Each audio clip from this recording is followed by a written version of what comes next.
By the summer of 1943, Italy was reeling. The war Mussolini had promised would bring glory had instead brought disaster. Italy's armies had been beaten in North Africa. The skies were dominated by Allied bombers. And in July 1943, the Allies invaded Sicily.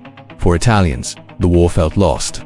For Benito Mussolini, the fascist dictator who had ruled for over 2 decades, the end was near. On July 19th, Rome itself was bombed by the Allies, shocking the population and shaking Mussolini's grip on power.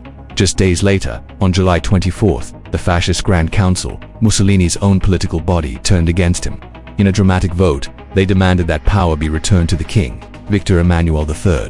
The next day, Mussolini went to meet the king, expecting support. Instead, he was dismissed, arrested, and taken away by car. Italy's dictator, who had led the nation since 1922, was suddenly gone.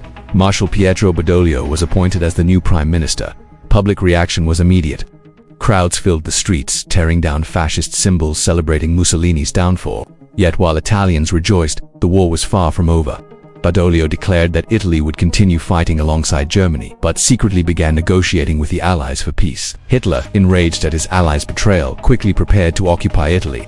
Within weeks, German troops flooded into the peninsula, ready to take control by force. Later, in September, German commandos would even rescue Mussolini from captivity, placing him at the head of a puppet state in northern Italy, the so-called Italian Social Republic. But Mussolini's overthrow in July 1943 was a turning point. It showed that the fascist regime was crumbling, that Italy was no longer united behind the Axis cause. What began with Mussolini's arrest would soon lead to Italy switching sides, joining the Allies, and opening a new front against Germany.